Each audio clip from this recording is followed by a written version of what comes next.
దానియేలు యొక్క గొప్పతనం, అతని భక్తి జీవితం, గత జీవితంలో దానియేలు యొక్క కాంట్రిబ్యూషన్స్ అన్నీ కూడా అతనికి తెలుసు కాబట్టే చాలా డిసప్పాయింట్ అయిపోయాడు, చాలా ఇబ్బంది పడ్డాడు. ఆ ప్రక్రియలో చేసేది లేక మాదియ పారసీకుల సంప్రదాయం ప్రకారం రాజు అయినప్పటికీ తన ఒక శాసనాన్ని సంతకం చేస్తే మళ్ళా దాన్ని మార్చడానికి లేదు. అంత గట్టి నియమాలు ఆ రాజ్యంలో ఉండేవి కాబట్టి దానియేలుని తీసుకెళ్ళి ఆ సింహాల బోనులో వేయాల్సిన పరిస్థితి అయితే వచ్చేసింది. ఆ సందర్భంలో దర్యావేషు అంటున్నాడు, దానియేలు, నీవు తప్పక సేవించుచున్న నీ దేవుడు, నువ్వు ఎప్పుడెప్పుడు సేవిస్తున్నావు తెలుసా? ఒక పర్టికులర్ టైంలో మాత్రమే కాదు, లేదా ఒక పౌర్ణమి రోజునే కాదు, ఒక అమావాస్య రోజున కాదు, లేదా ఒక వారానికి ఒకసారి కాదు, కానీ అనుదినము నువ్వు తప్పక సేవిస్తున్న నీ దేవుడు ఉన్నాడు. చూసావా? ఏ జీవంగల దేవుడైతే అనేకమైన కళలకు, ఆ తర్వాత మర్మములకు, భాష్యాన్ని, భావాన్ని చెప్పడాన్ని జ్ఞానం ఇచ్చాడో, ఈ బబులోను రాజ్యములో దేవుని సాక్షిగాను నిలబడడానికి అన్ని విషయాలు నీకు ఏ దేవుడైతే సహాయపడ్డాడో ఆ దేవుడు నిన్ను రక్షిస్తాడు అని దర్యావేషు తెలియజేసి దానియేలుని తీసుకెళ్ళి సింహాల బోనులో వేశారు. ప్రభునందు ప్రియ దేవుని బిడ్డలారా, జాగ్రత్త వినండి. సింహాల బోనులోకైనా వెళ్ళడానికి ఇష్టపడ్డాడు, కానీ దేవుని సేవించడానికి మాత్రం వెనుకడుగు వేయలేదు దానియేలు. గట్టిగా చప్పట్లు కొట్టి దేవుని మాయపరచండి. భక్తిలో తెగింపు ఉంటుంది. నిజమైన భక్తిలో ఏముంటుంది చెప్పండి? తెగింపు ఉంటుంది. పిరికి వాడు ఎప్పుడు దేవుని ఏం చేయలేడు? సేవించలేడు, ఆరాధన చేయలేడు. కొన్నిసార్లు ప్రజలు నిన్ను భయపెట్టచ్చేమో, నువ్వు యేసు ప్రభువుని అంగీకరిస్తే, యేసుక్రీస్తు ప్రభువుని ఆరాధిస్తే నీ ఉద్యోగం పోతుంది అనొచ్చేమో, లేదా నీ పిల్లల భవిష్యత్తు ఏమొద్దో చూద్దాం అంటారేమో. నువ్వు యేసు ప్రభువుని అంగీకరిస్తే నీ పిల్లలకి ఎలాంటి సంబంధాలు వస్తాయో చూస్తాం, పెళ్ళి ఎలా జరుగుద్దో చూస్తాం, బంధువులంతా వ్యతిరేకంగా నిలబడితే నీ కుమార్తెకి ఎలా పెళ్లి చేస్తావో చూస్తామని నేను సవాల్ చేసిన వాళ్ళు ఉండొచ్చేమో. నీకు ఉద్యోగం ఎలా వస్తుందో చూస్తాం, ఒకవేళ వచ్చినా దాన్ని ఎలా తీసేయాలో మా ప్రయత్నాలు మేము చేస్తాము, నీ దేవుని ఎలా పోషిస్తాడో చూస్తామని బహుశా నీ భక్తికి, నీ విశ్వాసానికి చాలా సవాళ్ళు రావచ్చేమో. Daniel is reminding a wonderful lesson here. Keep trusting God, keep worshiping Him, keep serving the Lord who can do wonders. అద్భుతాలు, ఆశ్చర్యకాలు జరిగించే దేవుని మీదను విశ్వాసం ఉంచి తప్పక అనుదినము సేవించే అనుభవం నీలో ఉందా? అది దేవుడు కోరుతున్నాడు. మనం అనుదినం సేవించం, కానీ ఆదివారం మాత్రం సేవిస్తాం. ఎవరిని? దేవుణ్ణి కదా. ఆదివారం ఒక్కరోజే దేవుడు గుర్తొస్తాడు చాలామందికి, మిగతా రోజుల్లో దేవుడు గుర్తురాడు, వాక్యం గుర్తురాదు.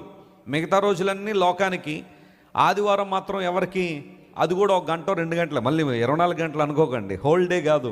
ఆ చర్చిలో కూర్చున్నంతసేపే దేవునికి అన్నట్టుగా భావించే వాళ్ళు చాలామంది ఉంటారు. కానీ నీ భక్తి జీవితంలో కన్సిస్టెన్సీ ఉండాలి, నీ భక్తి జీవితంలో కంటిన్యూటీ ఉండాలి, దేవుని ఆరాధించే అనుభవం ప్రతిరోజు కొనసాగుతూనే ఉండాలి. అంటే నీ హృదయాన్ని దేవునితో కనెక్ట్ చేసుకున్నప్పుడు every moment you worship the Lord, every moment you thank the Lord. నేను సేవలోకి వచ్చిన తర్వాత నా సగ జీవితం కారులోనే గడిచిపోయింది. ప్రయాణాలు. ఆ విస్తారమైన ప్రయాణాల్లో కొన్నిసార్లు మా కళ్ళ ముందు భయంకరమైన యాక్సిడెంట్లు అవుతుండే.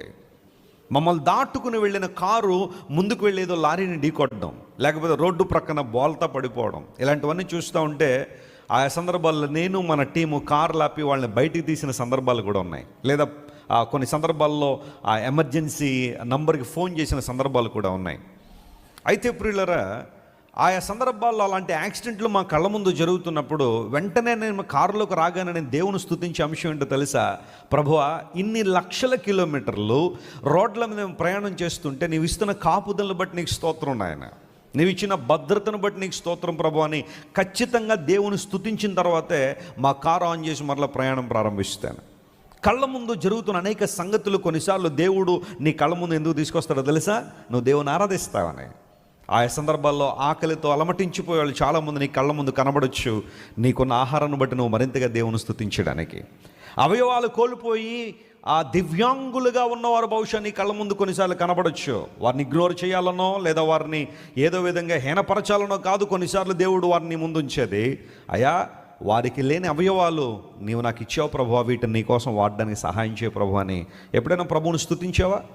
ఈరోజు నీకు ఇచ్చిన అందమైన కళ్ళు దేవుడు ప్రపంచంలో అనేక మంది అందుల్లో ఏవైనా ఒకరికి ఇచ్చి ఉంటే వారు ఏనాడో బైబిల్ని చాలాసార్లు చదువు ఉండేవారేమో. దేవుడిని కళ్ళు ఇచ్చాడనే కదా కొన్నిసార్లు వ్యర్థమైన నవలలు, వ్యర్థమైన సినిమాలు చూస్తూ ఆ కళ్ళను పాపానికి వినియోగిస్తున్నాం.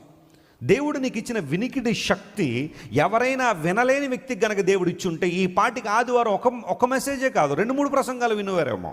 దేవుని వాక్యం నిరంతరంగా వారు వినేరేమో. నీకు ఇచ్చిన కాళ్ళు మరి ఎవరికైనా దేవుడు ఇచ్చి ఉంటే సమయానికే దేవుని ముందరని పరిగెత్తుకుని వచ్చేవారేమో వాళ్ళు. Do you no your privilege? Do you no your blessing? దేవుడు నీకు ఇచ్చిన ఆశీర్వాదం నీకు తెలుసా? రోడ్ల మీద అనేక సందర్భాల్లో కనీసం గూడు లేక ఫ్లైఓవర్ల కింద రోడ్ల మీద అలా పడుకుని ఈగలు ముసురుతూ ఉంటే do you know how blessed you are? నీకున్న మంచాన్ని బట్టి కంప్లైంట్ చేస్తున్నావు, మాసిపోయిన దుప్పటను బట్టి కంప్లైంట్ చేస్తున్నావు, కానీ డు యు నో అవి లేని కూడా చాలామంది ప్రపంచంలో ఉన్న విషయం నీకు తెలుసా? ఒకసారి నేను మా కుమార్తెలు 3 తీసుకుని వెళ్ళి డిసెంబర్ మాసంలో దుప్పట్లు పంచిపెడదామని చెప్పి అలా రోడ్డు మీదకి వెళ్ళాం. That's what we do some times. నా పిల్లల్ని ఆ టైంలో రాత్రి 11:30-12 గంటల టైంలో అలా రోడ్ల మీద తీసుకెళ్ళడం నా ఉద్దేశం ఏంటో తెలుసా? వాళ్ళు ఎంత దేవుని పొందుతున్నారో, ఎంత ఆశీర్వాదం కలిగిన వారో అర్థం చేసుకోవాలని ఆలోచన. కరెక్ట్గా వై జంక్షన్ దగ్గర, రాజమండ్రిలో వై జంక్షన్ ఉంది, అది దాటి కొంచెం ముందుకు వెళ్తే నందం గణరాజ్ సెంటర్ అని ఒకటి ఉంటుంది. అక్కడ ఒక వ్యక్తి రోడ్డు ప్రక్కన పడుకుని ఉన్నాడు. నేను మా ధన్యాకు నిత్యాకు చెప్పాను, ఒక దుప్పటి తీసుకెళ్ళి అతని మీద కప్పేసి వచ్చాడు నాయన అని చెప్పాను. కారు దిగి వారు వెళ్ళి దుప్పటి ఇలా కప్పగానే కొన్ని 100 దోమలు రివ్వునెగిరినాయి పైకి. మా ధన్య ఏడ్ చేసింది, వెంటనే కారులోకి వచ్చి, daddy how come he's been survived? అతను ఎలా బతుకుతున్నాడు డాడీ? అతని దేహం అంటే ఎక్కడ కాళ్ళు లేక దోమలు దాడి చేసి కొడతానే ఉన్నాయి, వాటిని కొట్టుకునే శక్తి కూడా అతనికి లేదు, అలా పడుకుని ఉన్నాడు. ఒక్క దోమ మన గదిలో తిరిగితేనే విలవల్లాడిపోతాం కొన్నిసార్లు కదా, అది చంపేదాకా మనకు నిద్రపోవటం. కొన్ని 100 దోమలు అలా కుడుతూ ఉంటే అలా పడుకుని ఉన్నాడు అంతే, కనీసం కప్పుకోవడం దుప్పట్టుకోవట్లేదు. Do you know? నీ ఆశీర్వాదం నీకు తెలుస్తుందా? దేవుడిని నిలబెట్టిన విధానం నీకు అర్థమవుతుందా? ప్రతిసారి కంప్లైనింగ్ మోడ్లోకి వెళ్ళి నాకు అది లేదు ఇది లేని ఏడుస్తున్నావే కానీ దేవుని స్తుతించగలుగుతున్నావా? దేవుని ఆరాధించగలుగుతున్నావా? అనుదినము తప్పక ప్రభు ఒక్కసారి నిన్ను పట్టుకున్నాను, ఇక నిన్ను విడిచే ప్రసక్తి లేదు. గట్టిగా చప్పట్లు కొట్టి ప్రభువును అనుభవపరచండి. Have you come to that confession? క్రైస్తవునికున్న ఆధిక్యత ఏంటో తెలుసా? మనం వారానికో దేవుని ఆరాధించట్లేదు. Praise the lord. నెలకొక దేవుని మార్చట్లేదు, మనం సీజన్కో దేవుని ఆరాధన చేయట్లేదు. కొన్ని రోజులు ఆరాధన చేసి మళ్ళీ ఎక్కడో కలిపేయాల్సిన ఆ పరిస్థితి క్రైస్తవునికి లేదో. O worship the lord all the days of our life. Hallelujah. అన్ని సమయాలలో, అన్ని వేళల్లో, అన్ని దినములలో జీవితాంతం ఒకే దేవుడు మనం ఆరాధన చేస్తున్నాం. How privileged we are. చాలామంది ఈ రోజున విపరీతమైన కన్ఫ్యూషన్. అయ్యో సోమవారం వచ్చింది, ఇప్పుడు ఎవరిని ఆరాధించాలి బాబు? అడగండి బాబు ఎవరిని? మళ్ళీ వాళ్ళగాక మళ్ళీ ఎవరినైనా ఆరాధన చేస్తే మిగతా వాళ్ళకి కోపం వస్తుందేమో. సోమవారం ఒకడు, మంగళవారం ఒకడు, బుధవారం ఒకడు, గురువారం ఒకడు, శుక్రవారం ఒకడు, శనివారం ఒకరు, ఆదివారం ఒకరు, మళ్ళీ ఆది సోమ కలిపోకళ్ళు, మంగళ బుధ కలిపోకళ్ళు. ఏంటండి కన్ఫ్యూషన్ మనుషులకి? క్రైస్తవునికి ఆ కన్ఫ్యూజన్ లేదు. ప్రతిరోజు ఒకే దేవుడు. Hallelujah. Every time we worship the lord who died for us on the cross, rose again from the dead, and he's going to come back to give us the place where he's dwelling.